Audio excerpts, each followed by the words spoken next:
don't really wear the head twitch I do when I shuffle. I'm trying to like get rid of the head twitch, but it feels very important for my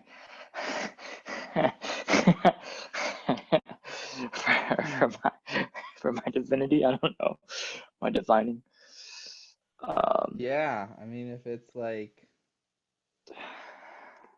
uh, yeah, if it's part of the process, man, you can't cut Hold that up, out.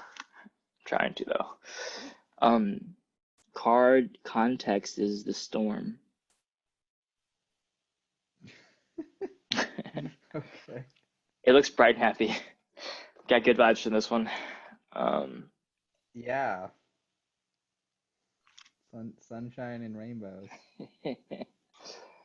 it says That's the what that's what comes chaos, at that's what comes yeah. after, right? The chaos, the whirlwind, the disorder. Possessing an energy much like the tarot's tower card. Perfect. The storm undoes all that is. Everything that was solid, known, and relied upon is stripped away by the winds of fate. The ground becomes the sky becomes the center, and then the center disappears. The storm is a great equalizer. No matter how far we've come on the path, no matter our age, wealth, or wisdom, we can't hide from its savage winds. Their disturbing howls stir anxiety and make it impossible to see and think straight. You must wait it out.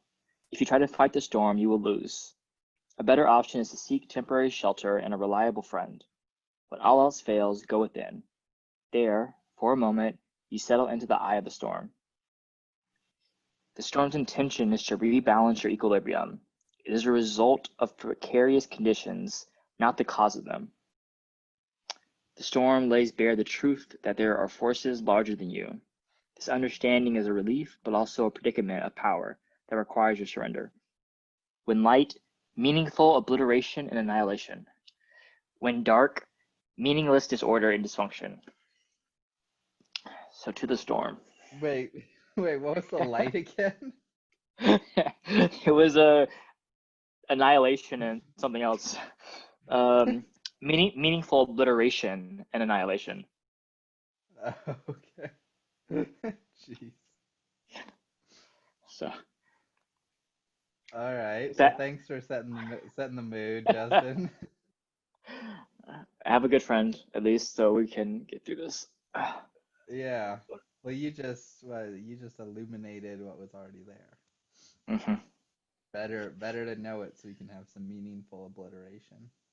Hmm. Annihilation. Don't forget annihilation. You want to check in Um, first? sure, sure. I think that was your check-in last time. You just drew some cards. That was my checkout last time, and I still spoke afterwards. So I'll check in. Check in. Okay, cool. Um, yeah, I mean, I don't totally get it, but the card feels apt. I mean, we're riding the waves. This is kind of the culmination. This is like so. I think it's either last night or like tonight or today at some point. It's like Eclipse 3, right? Which is like crazy rare. It's like we got instead of like the Eclipse, the two portals, we got portal in, portal out, psych, portal out. I don't know how it works, but um, yeah. So I've been feeling it. I'm just kind of trying to ride the waves, but it's like last night I didn't really sleep very well. I had just like anxiety and stuff coming up, and yeah, just feeling it. Um, but it's good. It's good to be here. It's good to connect with you. Um, I'm excited to see what comes about today. Hmm. Yeah, that's my check-in.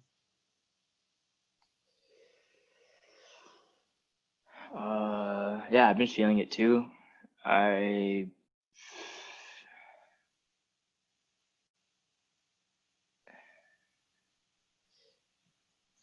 these last like 2 weeks or so have been very much like uh, I've been pretty. I don't know if the word empowered is quite right, but something like that. Like I'm always fairly empowered, but it's been very different. Like it's been almost like a willingness to um, lose the things that I'm afraid to lose out of fear. And it's that's kind of been the structure of power where it's been like, okay, well, I'm just going to stand in what is true for me and not worry about losing the things that I'm afraid to lose, or not go out and do something or act in a way that safeguards me from being with the fear of abandonment or loss. And so um, it's been really trying in a way. I was talking to Yangling this morning, and she was like, I've had a really hard time talking to her because my work with Blockbase, even though I really have loved the last 6 months, is kind of a place of contention or stress for me, because it's like this it's very beautiful, teaching me a lot about blending deep spiritual Tao practice with blockchain technology, event organization, art. Like she's doing everything, and to be a part of that is like a whirlwind in of itself. It's the fucking storm all the time. And you get these places of like deep peace, like I have this center storm, and then it goes back into this chaos. And these last 2 weeks, it's just been like I need to be in my body, I need to be grounded, I need to be in my immediate spaces, and also feeling confident enough to start to have my own practice. I got to not practicing with them and that kind of stuff, but it's more like actually building my own with all the things I've learned and seen, and that kind of confidence. And so it's been a lot of some of that's been kind of avoidant. But also I've been doing the work, I think, on my own. I'm in a Black Lives Matters yoga teacher training right now, for Rocket Yoga, which is really beautiful just to see, again, like the chaos of creation and coordination of large groups through social media, but also the cultural movement. I haven't really had a lot of relationship to Black Lives Matters, and so to be able to support in a way that's aligned to my values and my practices is really beautiful, and to see all the people that are showing up and how they're experiencing it. Um, yeah, I feel very like I've been given the King of Pentacles a lot, King of Discs, like grounded, mature, kind of dull, but reaping the reaping the bounty and the harvest type of energy. And it's supposed to come home between 20 degrees in Leo and 20 degrees in Virgo, which is pretty much like mid to early August to late September, mid late September. I don't know exactly when Leo starts, maybe like end of July, but 20 degrees is somewhere. I don't know how to read an astrological map, but I know that it's in the next month and a half or so. So I'm just trying to keep that King of Pentacles energy through that time period. I've just been feeling that, like, um, yeah. So check in. It's roughly the 21st. 20 degrees is? No, that's when they Oh, switch. So that'd be zero. okay. So it'd be 0 degrees Leo at roughly the 21st of July. And then, there's 30, it moves a degree a day basically. Mm. So then sometime around August 10th would be 20 degrees. Because the sun doesn't retrograde ever. Or will it? It I might. Maybe there's a future where it does. I don't think it ever has in recorded history. That'd be pretty wild. Goes Is up. there Sets sets again. is there a context that's alive for you with all the things that are going on, or with something that is up? I can think of a few too, but I forgot to ask you first. Yeah. Um. Yeah. I mean, not necessarily. Sort of where I landed on is like whatever we talk about, it's gonna end up being about magic and shamanism and business in some way. Talk about astrology, and you know that's what we'll end up talking about. Um, so if you have some context on your mind, I'd love to hear them. Well, I wondered about the recap. Like, if we So we came up with some like values or virtues last week, and I was wondering about how much those things stuck with us. Um, so like pop quiz. What type of design criteria? Also, the tower's back, so we're on the right track. Oh, come on. Oh, come on. So good. Um, Amazing. but it's like also we have the Prince of the Knight on the table again too, so it's like that same energy as last time, except for last time it was the Prince and Knight of Swords, and this time it's the Prince and Knight of Cups. Hmm. So I like. Cool. Can I see them real quick one more time? Uh,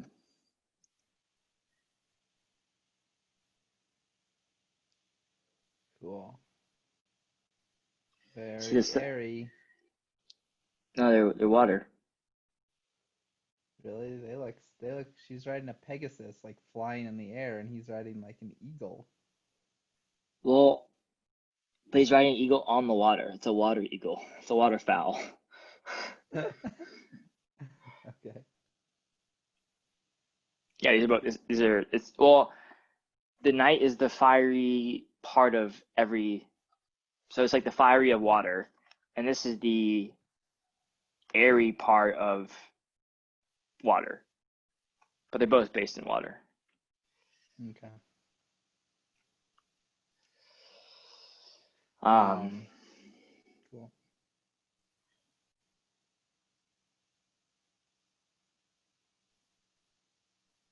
Speaking to the spectrum, we got one president. Yeah. Uh, so design criteria pop quiz. Is that that's the context? It's not the context of the whole thing. I think it's the context of like maybe where we can start from and then see what comes up from there. I'm just trying to give structure to something. I don't know what my Yeah. intention is. If Yeah. if I was to pick a No, I broad sweeping go ahead. yeah. No, I think that's good. Good place to start. I mean, it's coming back. At first I was like, "Oh shit. I didn't know there was a pop quiz. I'm gonna fail this one." Um, yeah, showed up to class and did not do the review. Um, but no, I mean, what I'm remembering, right, is like it was a lot to do with uh was holding the masculine feminine polarity and allowing archetypal spectrums to emerge through that, right? And because the three cards we drew, it was like uh it was the queen and then the king and then the prince, right? And so it was this interesting like you know continuity of masculine from like more adventurous, less structured to more structured and more like kind of traditionally masculine.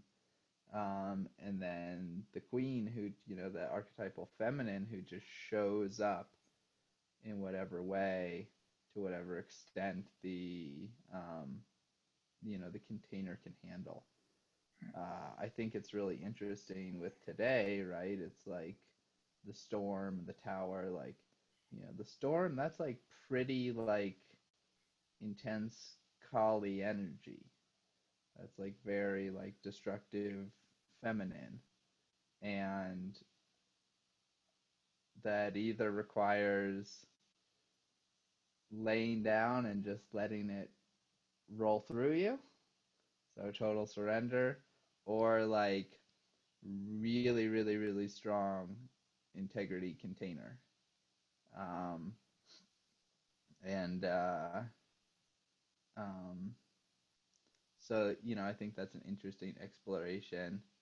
Last piece I'll say, which isn't a recap, is have you ever heard the story of Kali the lover?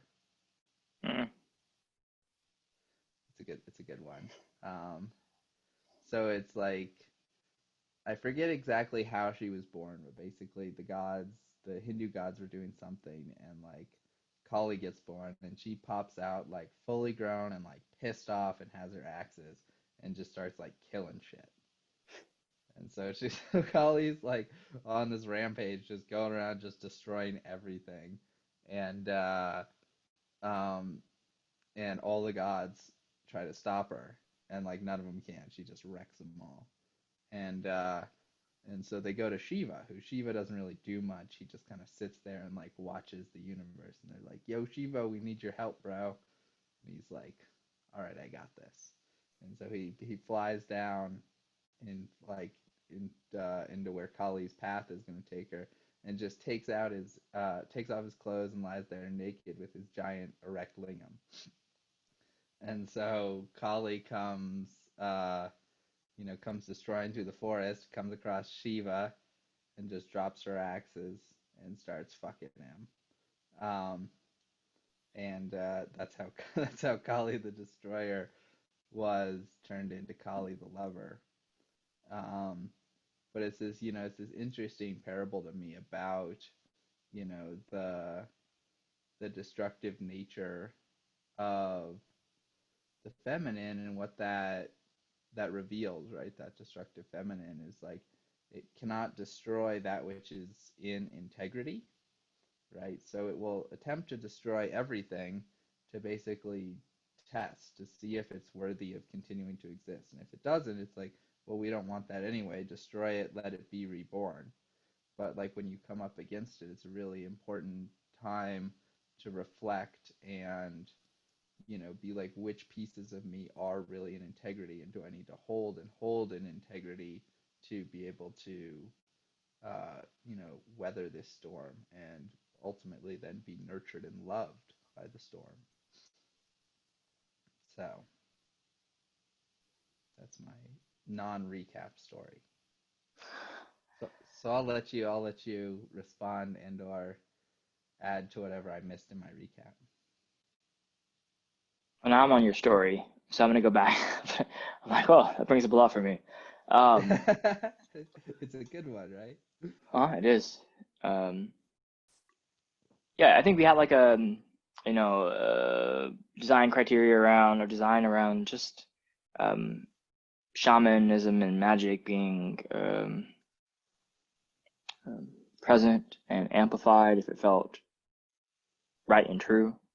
Um, but having an awareness um, around that kind of like setting, uh, understanding time and timelessness, I think, something like that. So it's like setting finite containers, and then allowing ourselves to relax into that. So we have this like, this is now week 2 of 5 weeks. And so we know that like, okay, we don't really know exactly where we're going.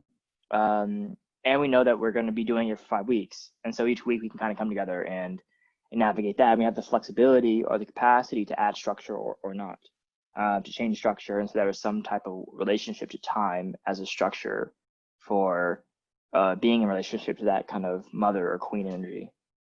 Um, the spectrum we talked about, you brought that up already. That's all I remember right now. So we'll see what else Yeah. comes up, I guess. Um, but when I think about the story you told too, it's like,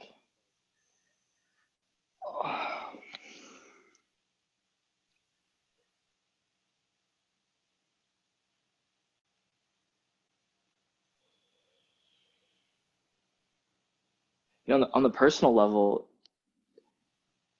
I've been really feeling that in my relationship to this kind of moment in time where I'm, it's like in my relaxedness or letting go-ness, I'm not like, um, there's not like a submission as much as like a surrender. If that makes any sense or not, but it's um, uh, like when I hear your story about, Shiva chilling on the grass, like he's just doing the same thing he always does, which is like, I'm just here and I'm just down. And there's not really I'm not like worried about being denied or being accepted. I'm not worried about whether she's going to be into it or not. I just know I'm going to do my thing and I'll show up for that. And I think that's like, I've been watching my inner rhetoric a lot right lately. And so I try to solve these problems that are going on. Like I feel the tension and I feel the movement. And I'm not always exactly sure what it is that I'm trying to do with it. Um, and part of me wants to solve the problems or find solutions. But I'm having this relationship to my solutions, which is like I'm having this relationship to solutions, which is like, well, just because I've tried that in the past, does that mean it's actually going to work here?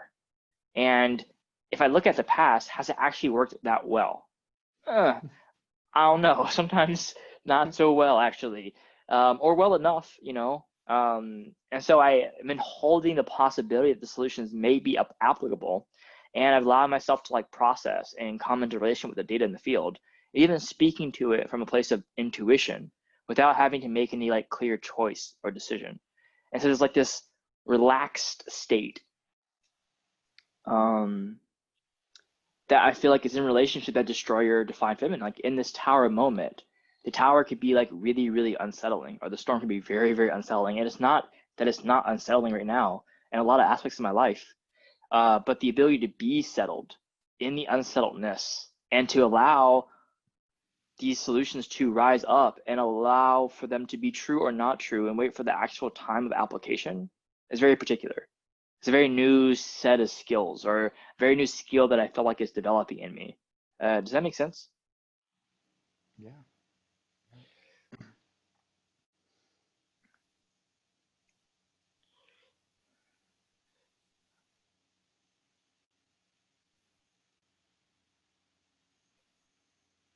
It's like the reaction to destruction would be to destroy first. So it's like, oh shit, destruction's coming. I'm going to either build an army or I'm going to try to go attack it or like force it to be something different other than it is. But then it's like, oh, but what if I just like love it? It's not even, I don't even know what that act is going to look like, to be quite honest. Um, Yeah. but I do know that I can, it's like a continuing to like solidify my sense of um, my own relationship to wholeness in some way. Uh,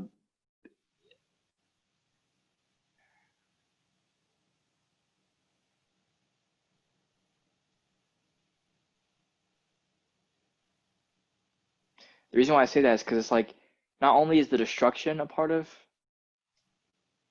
my experience, but so are my thoughts, and so is my body and my bodily sensations, and so are all the patterns that are happening. Like they're not. It's almost like it's like the more wholeness. I guess I'm talking about is like the destruction not as a threat, like you were saying in a way, but destruction as a way to cleanse out or remove anything that's not essential. And looking at myself, I also have that same pursuit. I don't want the things that aren't essential to be present. Um, and this like teacher or lesson, like getting schooled by the thing that's best at it, life, is a really great teacher to teach me what it looks like to tower or to storm or to get rid of the non-essential. Um, um, Yeah. Well, it's not even just the non-essential too. It reveals which pieces of you, I use the word integrity, which I think is the best encapsulation of it, is that so there may be pieces of you that are ultimately essential, but the way in which they're constructed are not in alignment with your deepest self, your deepest truth, and therefore are not totally in integrity. And those things will kind of go up against the storm and break, right? that So reminds. noticing, Mm, noticing, you're talking about like with your solutions, right? It's like, there's these things you've tried before, and it's like maybe they're close, or maybe there's an iteration, but at the same time, it's like how well do they work? So allowing that and trying that and being with that and being open to them breaking and revealing a deeper truth inside.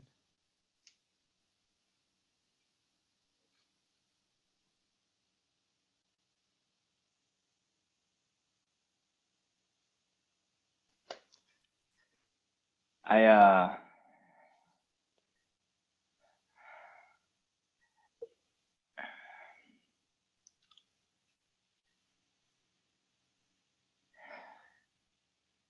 It reminds me of, do you remember when me and it was my first time in Boulder with, I think with you and Charlie, but I was also hanging out with Derek. And Derek and I were thinking about these like terms, and one of them was like, I heard two things when you were talking. Like one was like iterative integrity, which is the idea that integrity isn't just like this static state. It's like this dynamic, ever evolving kind of process, or maybe even involving. And so there's an iteration to, like, it's an iterative process pretty much, I guess. Being in integrity. And the other thing was like scaffolded authenticity, which is the idea that like authenticity as well, um it's almost like you need to build the structures of what you're wanting to be and how you want it to look. And then slowly those, everything that's not, the not essential or the things that aren't actually integrity can fall away. And hopefully that form has gotten enough structure or stability in itself to be able to, whatever needs to stay will stay, and whatever needs to be pulled away or fall away falls away in some way. And there's these two kind of like principles that we were playing with. But as I was listening to that, it's kind of, I felt like one is very, I think about scaffolding kind of being like a masculine. And I feel like the iterativeness of integrity almost being a little bit more receptive. It could be both be masculine, I imagine, but I imagine there's a sense of one being how I respond to the moments, and then looking at that and seeing how that shifts, moves, and changes me. And then the scaffolding authenticity is more like, let me build out a structure and then see how it relates to the world and what stays and what goes and what actually is authentic, or what is um, oh, what form does take place. Yeah. Well, I mean, you're describing, you know, redescribing what we talked about last week, which after describing it, we sort of, I at least settled on. I was like, yeah, we're just using different terminology to describe a basic fundamental process of the universe, right? But the ethos medicine wheel, whatever it's called, but it's like, right, you're like, okay, this is who I think I am. So you make that scaffold, and then you go through a storm, and then you pick up the pieces, and you're like, oh, okay, this is a deeper manifestation of who I am, right? And then you try it again, and you go through another storm, and it sort of shakes it up, and you're like, oh, that's who I am, right? So it's this similar process, right? But I like the nuance that you brought there. Um, When I feel that, as I was picturing that, I was like, okay, well, like last week talked about like ethos, the form, the shadow, and the evolution, and that was kind of like the four directions. But then I yeah, think about like or like, maybe it's like maybe it's the directions themselves, or maybe it's the. I know we were working on that project for that listening circle, for Feet on the Earth. We talked about how it wasn't actually the directions themselves we were wanting to even point to, but the movement between directions was actually what was most interesting. So, ethos to the from the east to the south is ethos or something like that, right? And then there's a, I don't know if this is actually true, but there's a directionality, but there's also a movement between directions. Um, but I wanted to say that the scaffold authenticity or iterative integrity as examples actually felt subtly different, which was like, so if I was to make a roadmap, as an example, yeah, like a product roadmap, I could run through all four, and as an exercise, say like a design sprint, and yeah, that would be kind of scaffolding authenticity. But the iterative integrity is like, okay, now I'm actually coming into relationship with this ethos, and I'm actually bringing it into form, which may take a few days or months or weeks. And I'm actually facing the shadows of my day-to-day process. I'm actually bringing it out into the world. And so there's like this, the iterative integrity feels like, um, again, it feels like meeting the reality after you've done the pre-work, or you've set the scaffolding up and you're using iterative integrity as a principle to actually, um, it's like, how do I relate to this scaffolding in an authentic way, or how do I get to move through this process in the day to day or in the moments versus the planning, prepping, foresight. Does that make sense? No. Yeah, no, that makes sense. Oh. I just letting it settle in. Um, yeah, I like that. I mean, yeah, I wish we. Do you still have that captured somewhere? The stuff we did for Feet on the Earth. Hmm? I thought that was cool because I can't remember what we prescribed to it, but it was a death and rebirth cycle, Hmm. right? And I forget. I think we ascribed dying was west and north, and then being reborn was north to east. But it's like south to west. Like that's the storm. Hmm. It's like that's where the storm lives.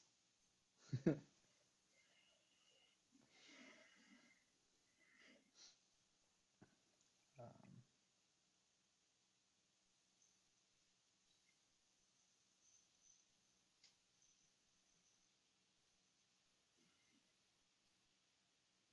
Yeah, I think back to that and how I was like, okay, well, the first movement was kind of like, let's start off with the story of like your story of your past, like what brought you here in a way.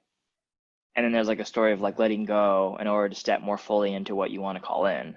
And then there's a movement from letting that go and having the actual death ceremony to then kind of calling in what you want. And then like an exercise or a visualization of that thing actually already existing in the world or like coming into existence. If that's not what happened, that'd be a cool way to do it. I think that's what we kind of aim.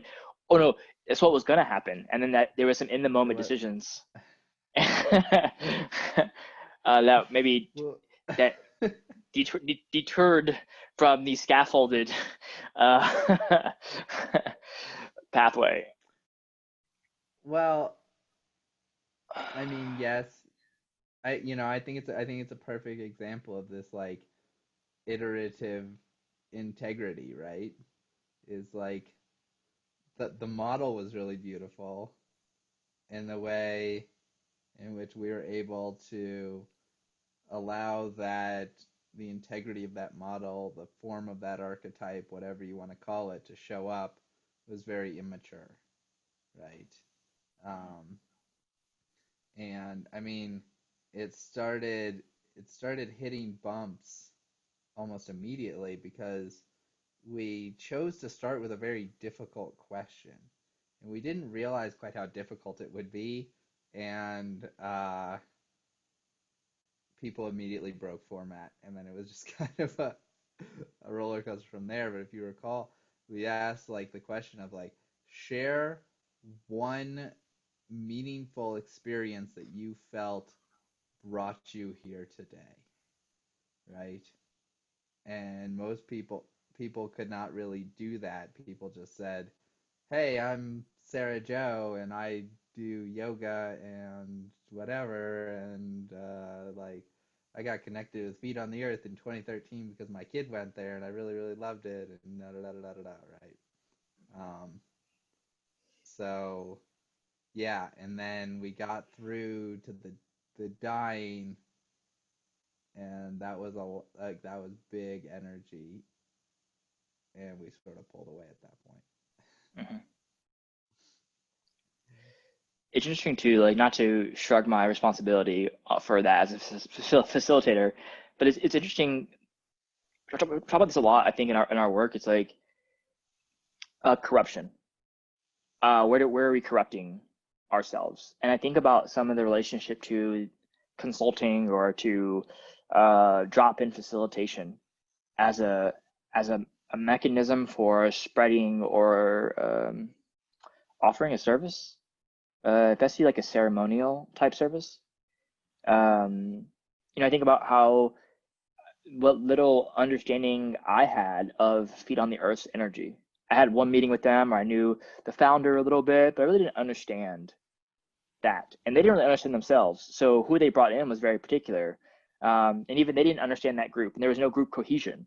And so the actual pacing of that event, not only were we trying to like, there's a lot of we brought a lot of high level, not really recognizing it as that, I think, uh, the need for a lot of skillful facilitation, but also a lot of skillful participation. Um, uh, Without the field like being cohesive yet? Are there being coherence in the field so everyone can kind of drop in and have conversations and do it from a place that's fluid and honest and responsive and can hear or listen um, in meaningful ways? So us not being able to build that, or us not building that, but also not recognizing that need to be built. Um, Yeah. and then carrying people through that experience. So even though it was really, in a way, sophisticated, um, and not the most sophisticated, right? Because I think the highest level of sophistication will be it is simple and yet, high fidelity. I think this was like complex, uh, maybe sometimes complicated, with the level of sophistication that was possible, but people really need something simple. They really just need to know, uh, do I want to be a part of Feet on the Earth? Was kind of the core question. Like, do I want to give time or energy here? Um, it's not quite what it was, but it was something like, but what, I'll say something differently.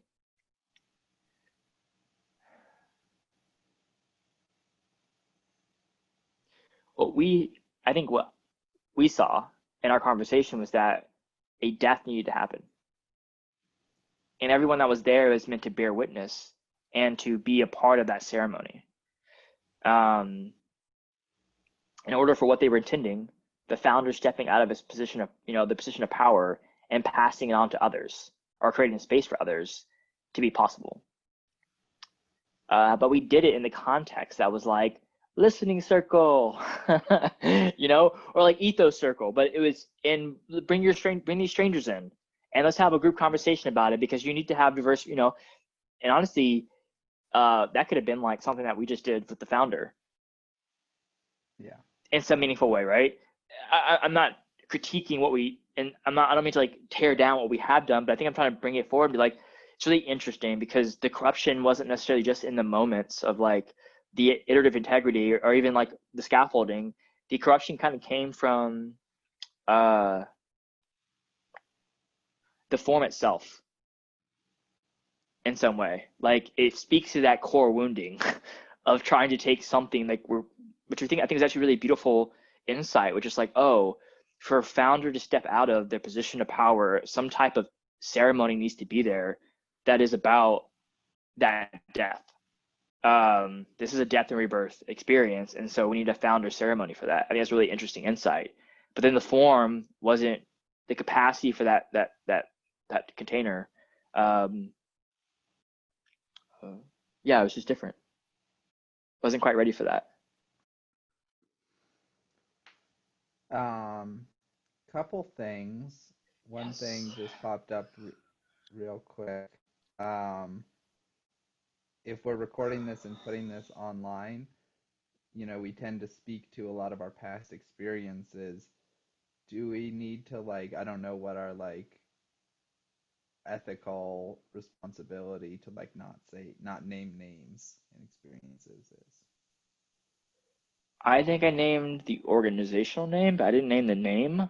That was my thought process was like, I don't want to name the founder necessarily, but I did say the organization's name. Um, I don't know how I feel about that. I don't feel I had, I'm not sure. I think like we named a name last week, but then we didn't name the organization that the name was a part of. And so there's a certain level of, um, what would be the word for that? uh, Inconsistency. Well, no, no, so much. There's a certain level of anonymousness, Oh, anonymity, anonymity. because you just have a first name and you have no sense of organizational context. Um, Yeah. this time, me saying the organization actually gives potentially a greater level of context because it's easier to find out who the person is. So I don't know. Yeah. Um, I mean, there's like a Curb Your Enthusiasm episode where like Larry's talking to his doctor or his like therapist. His therapist is like, this guy was like wetting his bed up until his like 30s. Like, I'm not gonna say his name. I'm very famous director, wrote Star Wars. Right. Yes. um, so yeah, I don't know. I just wanted to bring that into awareness. I don't have an answer to it. I don't think we're like I don't think we're gonna go viral anytime soon.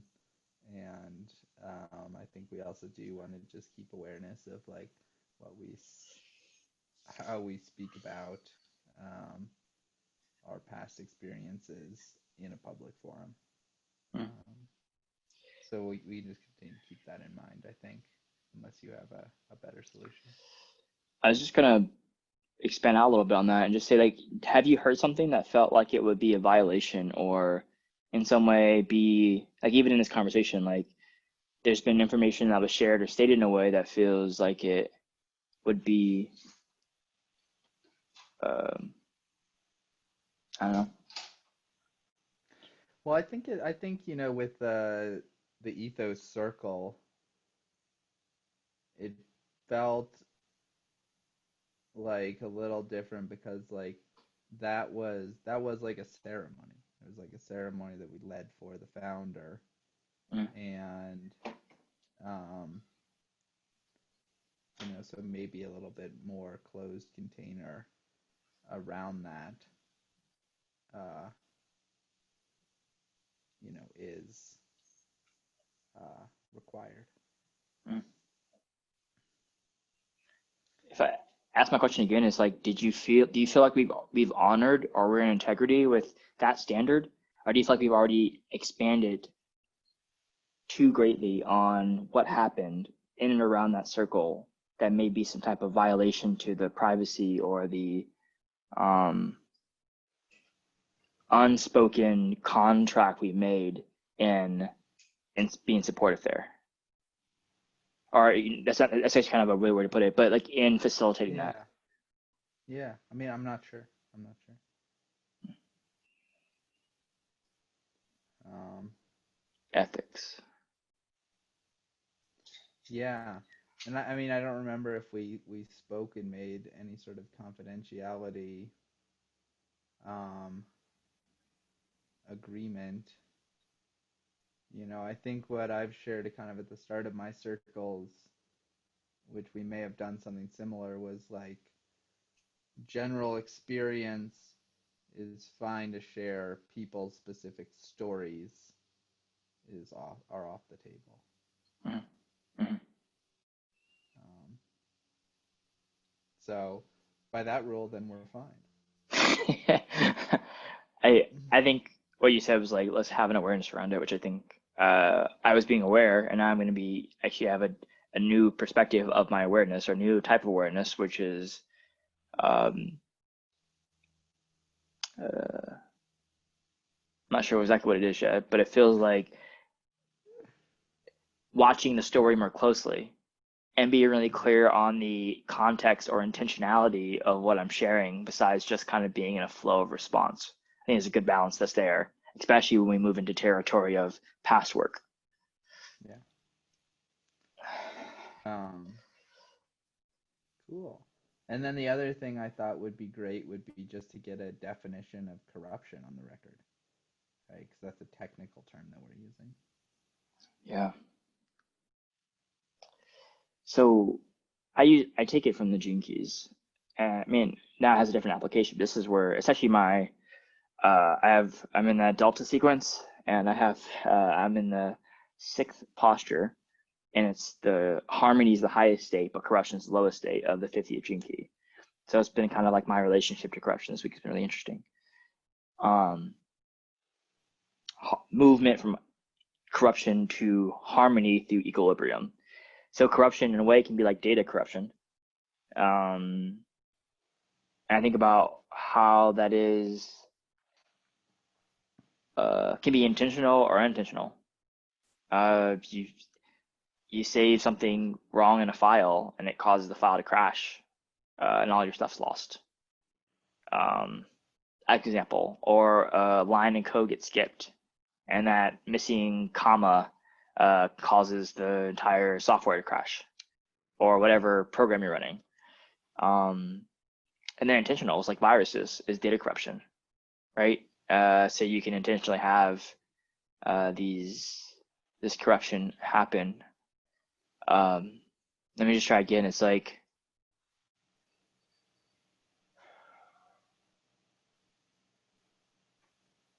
what we found, I think, or where this kind of came from a few months back was like a lot of times we go in and we start to have like this kind of like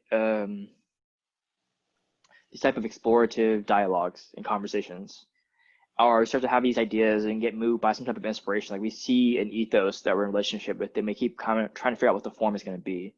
But then like sometimes outside influences come in and we're responding to them or reacting to them and trying to get them to be the container for the ethos. And we're saying, okay, well, this can be the form if we just change what we're doing this way.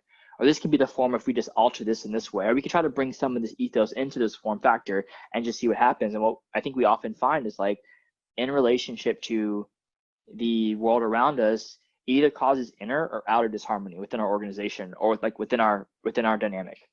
Yeah. And that disharmony, that like that confusion or something like that, these kind of words is kind of the corruption that I'm noticing. Sometimes we go really far ahead.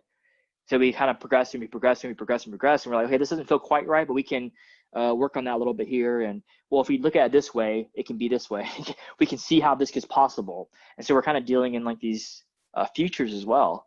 But we get to a point in reality, or there's a moment in reality, sometimes mostly for me, not sometimes for you too, but usually for Justin, where I'm like, oh, this is I feel that like I feel the corruption feels too great for me, or it feels too much out of disharmony, and I don't know how to bring it back. I don't know how to achieve harmony, or at least a state of equilibrium. And the place where equilibrium I think often comes from, using this kind of same words, is like it comes from either pausing or pulling back to a place where like it's not. It's like you restoring a past version. You're like, I'm not sure where everything went wrong, but I have version from 3 weeks ago that worked, that where the I can still see all the things, and so I'm going back to that version. Um, Yeah. and it's probably not the most, again, like sophisticated solution to it, but it's kind of been how we've often faced corruption so far.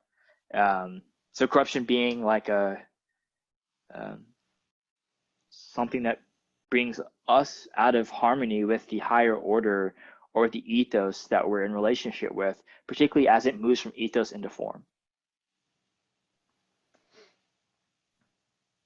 Cool.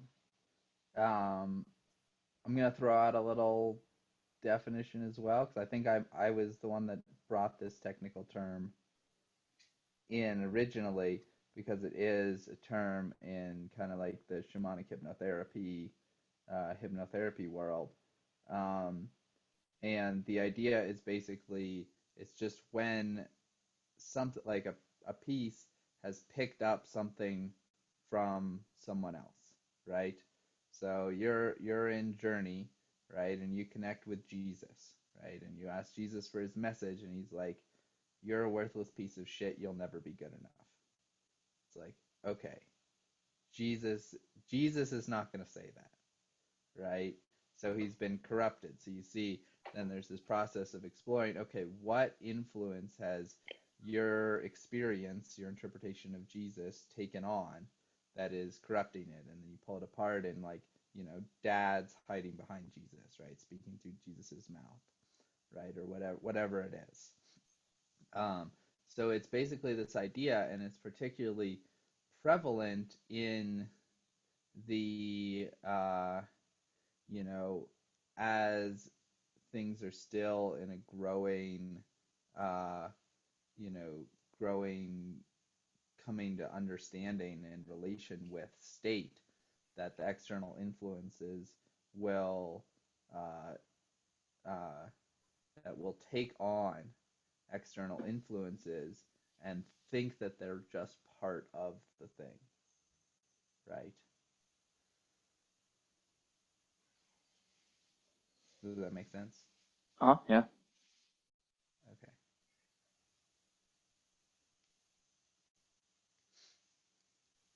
So when you think about maybe like if this is like a space of reflection, also of definition, when you think about some of our past work, where do you see that, like, is there something about, like, fundamentally at the foundation of the archetype of our work itself that has been some type of corruption? Like, have you seen that? Like, is there an Yeah. example that you can kind of give in that way? Yeah. Well, I think like uh yeah, I mean, I think the idea that like our work is an online learning course is corruption, right? And we're cognizant of it to a degree, but most of the external experiences, right, with it, either someone's asking for that or that's the only way that we know how to present it. And so it gets presented in that way, and then they're engaging with that way, and they're speaking in a way that reinforces it, and so that's solidified into it when there is nothing about our process that is inherently an online blended learning course, right? Like maybe that's a piece of it and that's a manifestation of it, but getting stuck in that idea is corruption.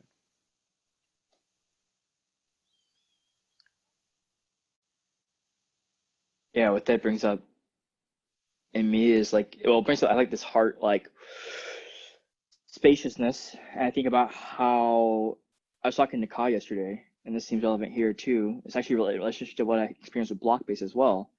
Um, it's actually like, and it's been like in different ways, but it's look, using that idea of corruption in this way. It's like, um, so you have like this tension, like say you're in a relationship with this higher order, this ethos, this entity, and there's a creative tension that comes from wanting to bring it into form. Um, and there's a lot of ways to relieve that tension. Like you could make a blended learning online course and relieve the tension in a way.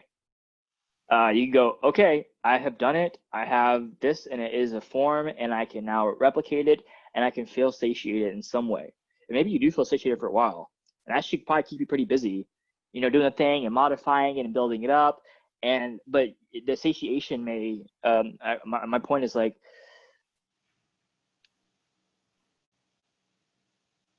in some way, there's this idea that the entity that we're in relationship with, this ethos, is, I'm just gonna use ethos from now on, stop using entity, but I want to always kind of give that like secondary perspective, like what am I talking about here in a way. But this ethos is, um, it cares about the modern context, what it means to build or create something. So it's important to honor the forms of our times. Um, and also there's like,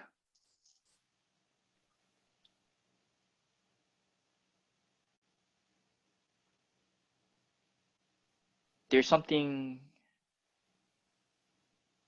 it's the word innovation. It's like to really take that relationship and to be with that tension and to not make it need to be something until the right form or that form naturally begins to grow in an embodied way is may actually bring something new and novel into the world that couldn't be known before. If I say, like, I think about what I was talking about at the very beginning of the conversation, which is like how I'm relating to this kind of this eclipse season in a way, which is like I want to solve all the problems around me, but I also know that my solutions of the past may not be what is most called for right now. And so I'm honest. I'm in integrity. I'm iterating on this integrity. I'm trying to keep a sense of what is going on and forward motion moving, allowing the things that are popping up, yoga training, these calls to offer scaffolding to my life around me. But I feel like the corruption would come in if I was like, oh, this tension is too great. I want everyone out of my life. Done that before, right? I push everything away, and all that tension is gone now, Or I have a mixed medicine bag. So I've chosen a lot of tools to use to relieve that tension in the past, and I'm with this idea that like yeah. So I'm kind of playing with that right now. It's like I mentioned block based as a great example because they, or I can't even say we sometimes like it's like the frequency of it, the ability for it to create transformation and change in people is like super apparent. Like no one goes like, "Oh, I went there and I wasn't touched."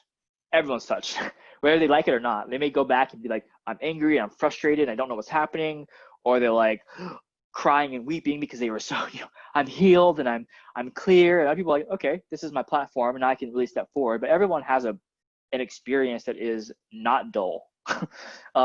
And to me, that's like because the frequency has an impact on them. But I watch how it tries to bring itself um, into these forms that don't quite fit it. And it's very frustrating, I think, for everyone involved, including the thing itself, because it is like that um, Kali energy, because it's actually really destructive. It actually destroys the forms by trying to be in it. Does that make sense? Like it's actually this very destructive thing, and for me, it's very destructive as a. And this is I'm saying it's like actually in a very like loving way. I hope that doesn't. I hope it doesn't like I'm bad mouthing what this is because I think it's actually I'm learning a lot from this, which is um like this is a thing, but this is not the thing. This is a thing, but this is not the thing. This is a thing, and this is not the thing. And actually, none of these things are actually the things. Like they're not. This is not actually about that. So it's not about hosting an event, and it's not about having a new software, and it's not about the form. Like the form is super important, and the archetype of the form is really, really critical. But like those things aren't the thing. And maybe there's always an inherent corruption that comes with bringing an ethos into a form, like you talked about the other day. But also, I think there may be like I have the question, like, is there maybe a most right form? Is there and where does that thing come from?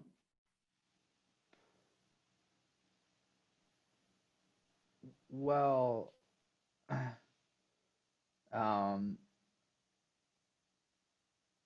I mean, so there are most right. I mean, no, there's not a most right form. It's like maybe in theoretical terms, like, but I don't think you'll ever get there. It's like there's the most right form for you in this moment, in this context, and that's what's always going to appear. As you were speaking to, I think there's an important distinction to make because it is nuanced, right? It is nuanced in that the difference between corruption and the archetypal spectrum, right? And so, uh, so last week we talked about an archetypal spectrum. I used one that may have been a little triggering for some people, so I'll use like a different archetype. So if we look at like the mother as an archetype, um, uh, we've got, on one end of the spectrum is like, the bugs that like eat their children to like because they're scared they're gonna like eat them or whatever. It's like, like total non-protection. And then on the other side, you've got this like, the perfect archetypal mother womb, totally loving, totally accepting, totally protective, right? And so it's like same archetype, right? And every mother, every manifestation of that mother archetype is going to fall somewhere on that spectrum, right? It's probably not here. It's probably not here. It's going to be somewhere in the middle. And um, and that's based on your ability to work with and be with the archetype. So part of the process is trying to move along the spectrum to get to a pure understanding of the archetype to be able to bring more of that potency into the world, right? And so that's the inherent corruption you mentioned in coming from ethos to form, right? We're like, oh, this is, we're building, or I'm a mother or whatever, right? It's a mother, and then it comes into form, and then it's like all the ideas of being a perfect mother are fucked up by all your human flaws, right? And you're unable to, you get annoyed with your kid and you whatever, da da da da da da da. And so, um, so that that's the piece that happens. The corruption is like the outsides that change the form, right? So in our case, it's like, we're doing things and we're talking about it and we're kind of like, we tell someone that there's an aspect that is online blended learning and we're speaking about it and they're like, I don't understand that, but it sounds like an online course, right? And so it's people saying, this is an online course, or asking for, this is an online course. I want an online course. It's that external influence that we're like, oh, this thing actually is that, right? So does that distinction make sense?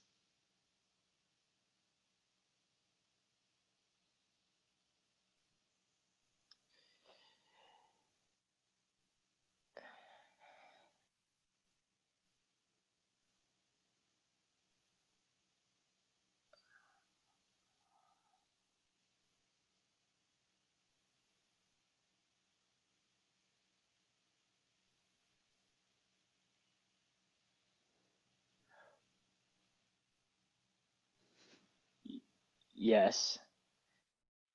And I think I found that I got hung up, or like my mind got taken away by a what came to me as you were talking about the mother come as the ethos was like, well, the mother's an archetype, and an archetype is a form,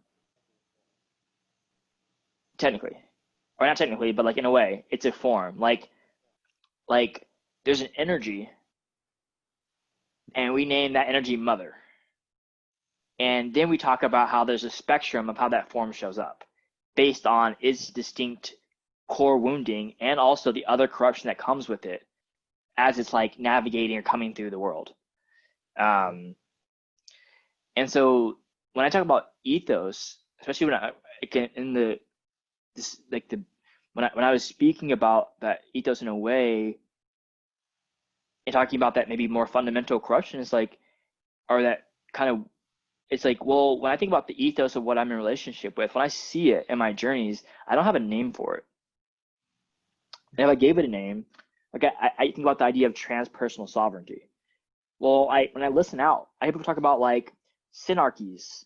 I hear talking about like collective intelligence or collective wisdom or collective folly, and they all kind of have like very similar flavors of something that's really, really hard to speak to and to name. And there's like a form that comes with the way in which they name it.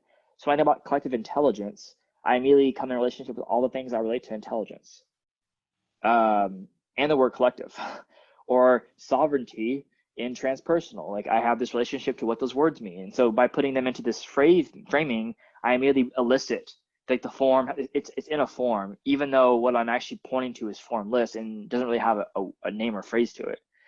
Um, and just to go to the like in my shamanic journeys, like the things that I see, I can give them descriptions or what's communicating with me. And also it's like they don't make a lot of 2D sense. They don't even make a lot of I 3D mean, sense sometimes. yeah. I mean, you're To you're 100% right. That was a gaffe on my part. well, and I'm not using it as like a let me drill on you, Peter. What I mean more is like I think this is actually really important to our circle, right? Or more important, it's really important to the idea of corruption because it's like even when you put something into relationship with an archetype as a form, which is probably like one of the most spectrumy of forms you could like, table as an archetype is still very defined in some ways. Like mother as an archetype, I say maybe has a more expansive spectrum potentially. Um, uh, but even at the archetypal level, seeing it as a form is a potential corruption or just creates that wounding of the thing that we're actually in relationship with. Um, and bringing that back to even what we've experienced with ourselves is like we talk about the idea of like shamanic accelerators, and that actually feels like a more right form than a blended learning course. The blended learning course seems like it may be a feature of a shamanic accelerator. But Mm-hmm. even the shamanic accelerator is actually more related to the idea that human development through venture design or creation or something like that. That's not quite what I think you orient toward, but that's one way I could kind of put it, right? And then the shamanic accelerator is like one way, one form that they could take. The accelerator as an archetype, and then shamanism as an archetype, and then putting them together and calling this the archetypal form of what we think we're trying to come through. But coming to that ethos and picking, I think we found this in our even in our consulting practice. I think like the words truly matter, and what matters even more is the meaning behind the words and how everyone's in relationship to that meaning. Because that ethos statement is a collective decision that this is what we're in relationship with. And if everyone has like different interpretations, or if everyone like the corruption starts immediately when people start to misphrase what they're saying. The corruption starts immediately when they go out into their day and they don't know how to apply it to the day work they're in, or there hasn't actually been a moment where that's been concreted as a group, but there hasn't been that ceremonial step where it goes, oh yeah, we're choosing to be in relationship with this higher order principle or is ethos, and we're naming it this, Jesus. We're naming it this, Yahweh. And this is what I'm kind of going to religion now, but I mean it in the sense the same thing with like Google. I'm in a relationship with Google. Think about what that means. Like Right. Google, like that. It's not an ethos. It's definitely a form, but in some ways, it has like a larger than life context. In the way that I talk Right. about being in a relationship with Google, um, uh, matters. It's meaningful. What I mean when I say that, and what I have in my mind as the archetypal image of what that is. If the internet to me is Google, it's very particular. uh, And I mean, not to pile on Google, but they've definitely had their fair degree of corruption. I think their one of their original pieces of their ethos was "Don't be evil," right? And then they decided to can that. I don't know how long ago, um, but they actually formally stripped that out of like their mission statement. Um, so it's like some degree of corruption when engaging with the external world is is inevitable, but to the degree that you understand and uh, and can hold the both the ethos, that indescribable non word piece, which we have to describe with words and symbols and images and stories because that's the best we can do, um, into this archetype, and then ultimately into an interpretation of that archetype. um, there's always going to be some external corruption there as it interacts with the world. Um, but the more rooted and the better you understand, and the more you've gone through the processes you just spoke to, the less that happens.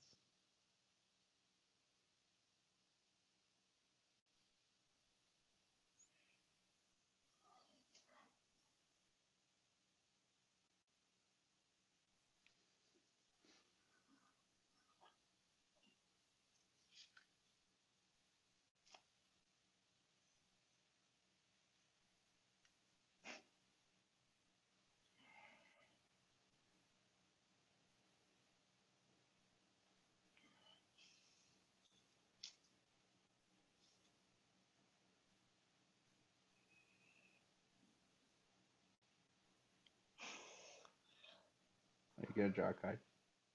I drew 3. Oh, what'd you draw? So we got the Princess of Discs. So I put that on top of the Prince of Cups and the Strength card, which are the 3 original.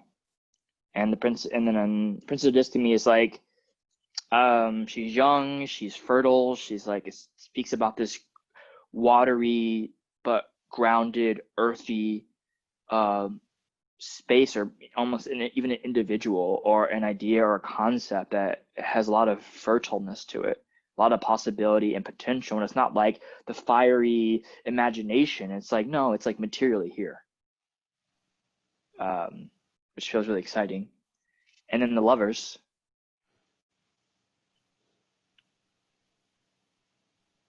which is all about like the coming together of those, of like polarities.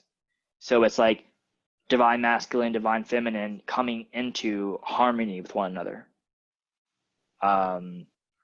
It also, for me, speaks about like sacred unions, um, uh, and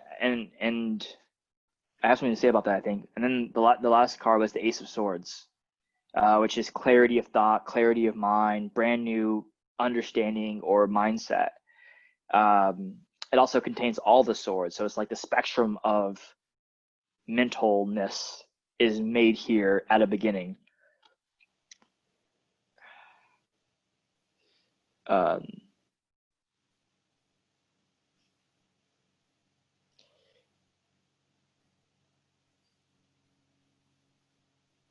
So something we were just talking about was gold.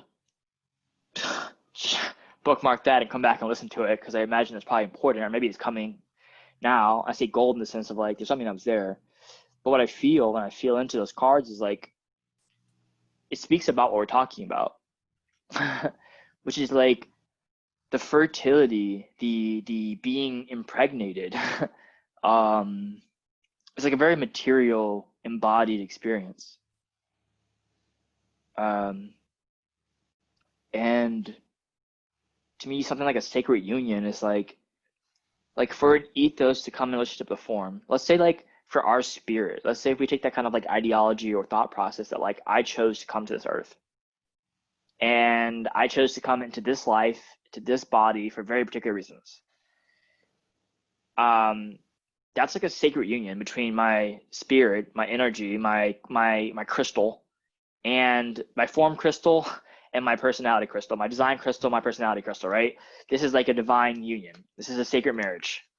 It didn't choose any other body. It chose this body to be designed in this way and have to overcome these challenges and be attracted to these things for a very particular reason, because it has something to do on this earth. And it can do it all kinds of ways. It could do it in a life deeply full of suffering.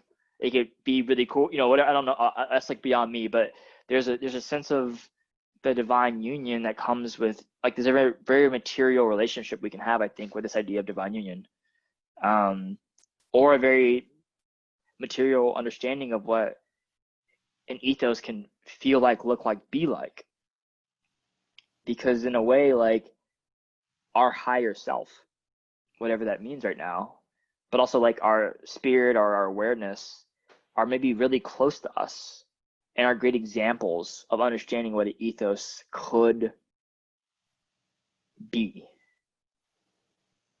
So any extension of that in the outside world, or like higher order versions of that, we're actually bringing like an organization, so some type of much more large energy into an embodied relationship to an object or a person or a group of people or a space or whatever that thing looks like. There's something that may be closer to home, that we can relate to, that may be fundamental to the being able to do that. I don't know if that's true or not, but also may just be really analogous or a good mirror or a metaphor for the venturing or the organizing or the the business form factors or the design form factors as a creator.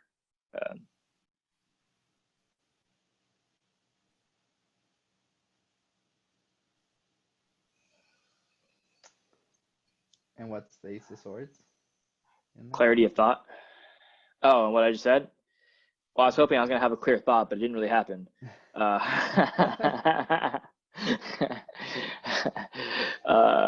So I was really hoping I was going to get someplace and be like, ding, ding, ding. But, you know, baby steps. Maybe Ace of Swords is like,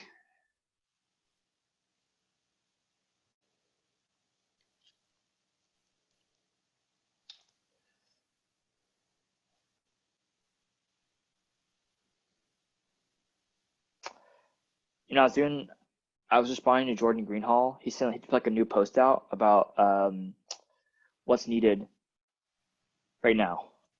So what are we to do? And it's like this progression, three-part progression. First part was like, okay, understanding what the context is. And I was like, okay, imagine like a train's coming and a kid's on the railroad track.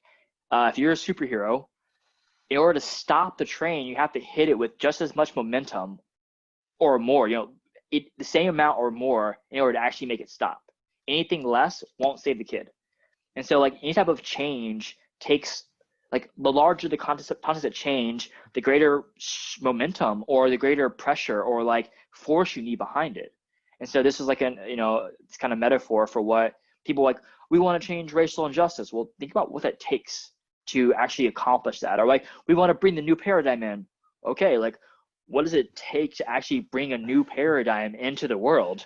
Those are big fucking trains. but people talk about that, and they may say like, my online course is going to bring the new paradigm in, as an example, right? And you're like, there's no way in hell that your online course is going to change a paradigm, because it doesn't even make sense. Like that form does not make sense for the thing that you're trying to accomplish. So that wasn't what he was talking about in some way, but this was kind of the idea. And the second part was like, well, then what does it take right now? Like, what are the problems that we have? And so he was talking about, like social media completely rewiring the way that kids work and being completely fueled by our consumer capitalism society. And so although we're sacrificing our kids' ability to like have social empowerment or social awareness or like right social skills, and also being completely depressed because of the relationship to the sense of self due to social media, we keep driving that forward because it is a really important mechanism for our capitalistic society. And so like, if you're going to change that thing, right, like what does it take to actually approach that problem meaningfully? Yeah. Let's throw down capitalism. Okay, but like, is there a better system? Regenerative economies. Okay, but like, what does that actually look like to move from a capitalistic society to a regenerative economy at scale where capitalism is then no longer in existence? Like, whoa. And then the question, like the third part of that was like, well, what is needed? And he kind of pointed to two different things, which was like shaman and elders. So a return to tribal, but not return to tribal through regressive things like, oh, deny all technology, deny everything. We need to go back to days when it was better, because the past wasn't actually that much better. Just in a lot of ways, there's actually a lot of things that come with our evolution of consciousness that are really beautiful and present. But it was like, so shaman was the idea that like, you need someone that's in relationship with the what, so that they can attract the who, so they can begin to approach the how. And the what, people who are in relationship with the what, and the people who in the who's, their relationship with each other is what starts to create the context for the hows themselves. And the elders are the people who attract the who's, because the elders are like embodied versions of the what's. So the shaman are like in relationship with the what's, and they're like speaking to the who's, and then that's how they're approaching the hows. And the elders are kind of like these like leaders. So like, okay, I understand the what, and I actually am that embodied in some way. And so the other who's are attracted to me as this leader. And so I can mobilize or really start to understand the hows and lead from an embodied place. And this is kind of like two fundamental archetypes that were necessary for this like civilization change. And I bring that part up because it's like that is kind of what we're talking about here.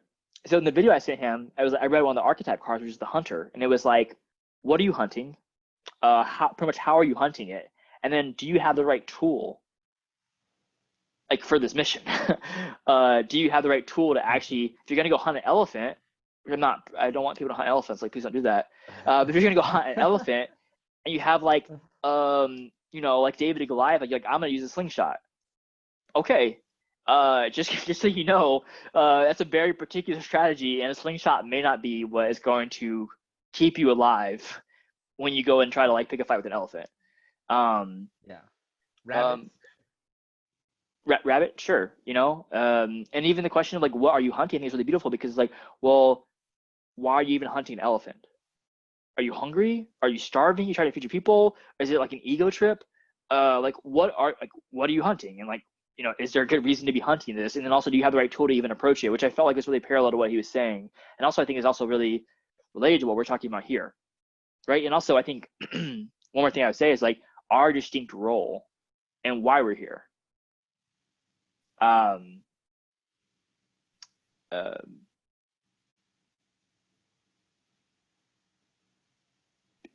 is the what? Like that's where we've been playing with like or so for 4 years or so. We've been actually asking ourselves and working the idea of like, well, how do you come into a right relationship with the what? Um, and by what I mean like the ethos. I don't mean like the form in some way. I mean like if this is the great change and there's a new civilization coming and humanity's going through an evolutionary curve and everything that's here is going to collapse in some way and a new paradigm is being born, what are you talking to?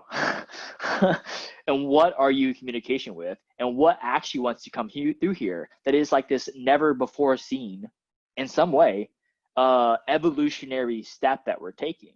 And how do you become in relationship with that and become an advocate or facilitator for that to come into an embodied relationship with humanity through other archetypes like the elder?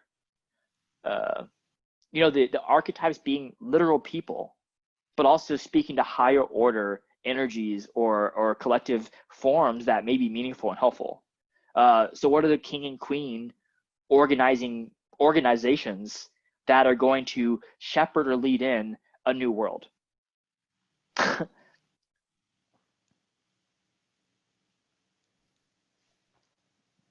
Yeah. I don't know.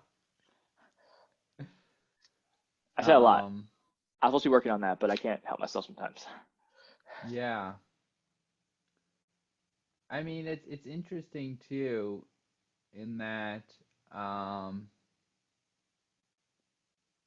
there's there's a bit of a human ego trip going on even more on the meta level than what you pointed out too, in that to a large degree, like we're just riding the waves. Like we're riding the universal waves. And it's like, the question is like, does the train need to be stopped, or is it just like gonna slow down and fall over on its own? And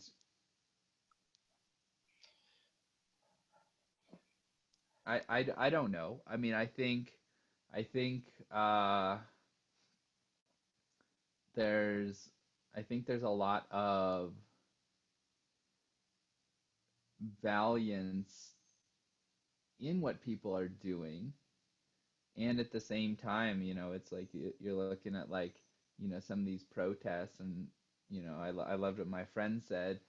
She's like, well, you can't fight for peace. Like uh, it's paradoxical, and so there's a large degree of this like this activism and this like this needing to change external And really what a lot of that is a reflection of people's internal state of discontent, right? And it's like we're so much more likely to just externalize, right? So we recognize, we say, I feel the need for a shift. And instead of looking inside and seeing what needs to be shifted there, it's like, I got to change these systems. I got to stop this train. I got to build this online course that's going to take down the patriarchy, whatever it is. Um, and, when I'm like in that mode, when I'm like, watching lots of like news stuff and like, paying attention to all the conspiracy theories and all this thing, there's this like, oh my God, like shit's gonna like get really intense and we gotta prepare and we gotta start making these things and we gotta get ready for the fight and da da da da da da da.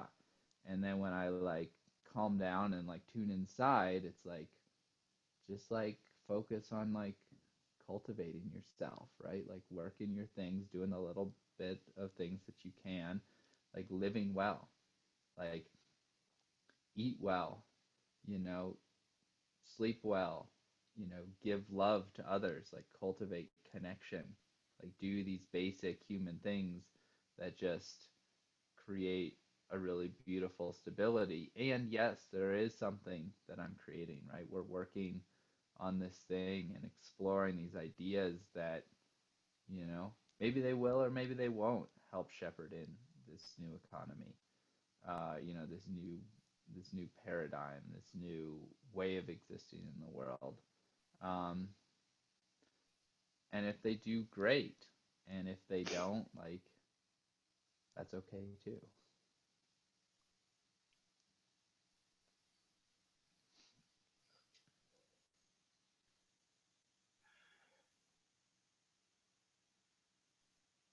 At this kind of meta level, there's also this perspective that goes like, well, things like protesting are natural movements. And so all the reasoning in the that you can't have peace through conflict is a really interesting concept. But in the Gene Keys, the shadow of conflict moves through the city, the awakened state of peace, through diplomacy. Um, and so you actually literally have to have conflict in order to have peace. Without conflict, you wouldn't be able to even get to a place of peace or know that state of being. The turning, looking at the conflict and finding higher and higher levels of that to exist. Going from riots to protests are very different experiences, and going from protest to political discourse and conversations is it even you're still not at peace, right? But the higher ordered way in which you're having that is this evolutionary process that takes people to get through, I think, both through time and developmental level.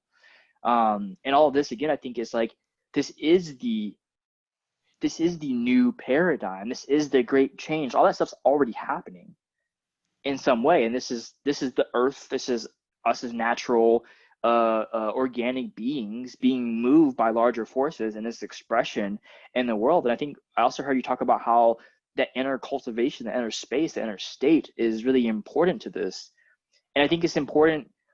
When I hear that, I wanted to make sure it wasn't like, well, I felt some resistance at first because I was like, well, someone like an organizer of Black Lives Matters, I mean, they've created an organization that, I mean, literally Google and Scribed and Netflix and everyone has Black Lives Matters now on the website. And whether you would say it's like publicity or you say it's like whatever the things are, whenever I log on to any of my apps, I'm inundated with the idea that Black Lives Matter. It's just like present and it's like, of course they matter in some way, maybe not for everyone, but like, or like from like a higher state, you're like, well, this is not enough, or this is basic, or we're already there, like things are already love. But for a very particular developmental population, and for I think a more whole up leveling, that fundamental relationship to something like equality, that just speaks to the fact that it's not there yet. Yeah. Yeah. And now in some ways it is there yet. Now it is more there than it was before, even though it may not be um, entirely there. And I guess what I was just really kind of being with is like, again, it comes back to like what I feel myself is like when it comes to our work,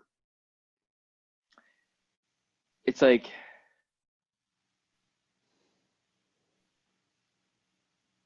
to have organized Black Lives Matter or to have started Google or to um, build X Prize or to all these things are like forms and themselves, but like none of those things are my form. Yeah. And if I actually look at what they are, I go, well, that's not even what I'm interested in. But I can feel a lot of like envy, need, desire, things that I relate to those things. So I'm like, well, I want something that's like that. But even coming into right relationship with a thing that it's here for this body, this life to build, this being. And if talk about us, like our collective body or being, um, it's very it's very particular. It has to be very particular because if it was any of the other things, we probably would have built them, or be building them, or we would be somewhat in line with them as the things that we're in. Um, and I find that in both of our relationships to, in very different ways, organizations, we actually have a high, we're very picky. And we're actually very picky about what work we want to do. And we're also very in surrender to what is, I mean, to different degrees at different times in our lives, to meeting what is here with us and to be with that and to develop it because there's a sense of like not knowing this but willing to learn or to see where this may go.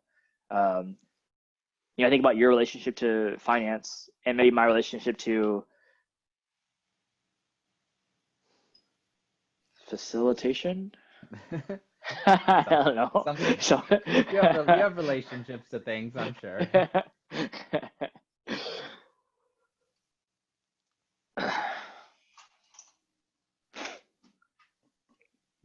And almost to at me, like it. No, I feel go. like the Sorry. thread for you is a little bit more technological system design and implementation, Mm. right?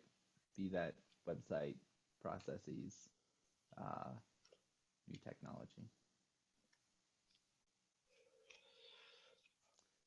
Um, but yeah, I mean, and I don't want like what I said to come off as like creation is not important, Mm. right? What I was like, because yes, like the the thing that Black Lives, the person and the people that Black Lives Matter flowed through is, uh, you know, it's extremely important, right, and needed in the world right now. And also, like, there's these forms out there that come in as downloads to people that are more or less aligned to them, right? Like, there's a reason that, like, you know, simultaneously, like hundreds of people around the world will get kind of the same idea for like something very similar, and only like a few of them will act on it, right? And they're all slightly different, but it's like, it's like, well, um, why are you actually like building the thing that you're building, right? And like take that process inward instead of taking it like outward, right? Exploring why is this thing coming through me and what is really being asked to be created, right? You know, a mutual friend who we won't name because it's being recorded, has like an idea that she's been working on for years, right? And there's a lot of ego wrapped up in that around this, like, oh, I want to be a million billion dollar tech founder, and I want to get bought by Amazon, and I want to, there's kind of all these ego stories, um, wrapped up in that, and that's like preventing the real beauty of like, well, what is being asked? What is the universe asking you to create, and why is it asking you to create it, right? Because it's like there's a, I like the train example, right? And so maybe more so it's like it's not that it's just gonna like stop and fall off its tracks, right? But it's like, there's different ways we could stop the train, right? Like, you know, tons of people can, like, everyone can just run at the train, right? And it's like someone runs at the train, slams into it, gets run over, train slows down a little bit, right? Next person, then we've got all these people jumping and getting run over by the train. And, maybe it's like, and then, another way, it's like everyone builds a little something, right? And builds a single web in a net, right? And the net slows down the train, right? Or they place a few leaves or pieces of dirt on the train tracks, and that slows the train down, right? But it's like this, you know, the universe is calling people to create something that's in line with why they were put on this earth and their natural gifts. And so creating from that space as opposed to creating from this, like, I need to stop the train sort of thing, right?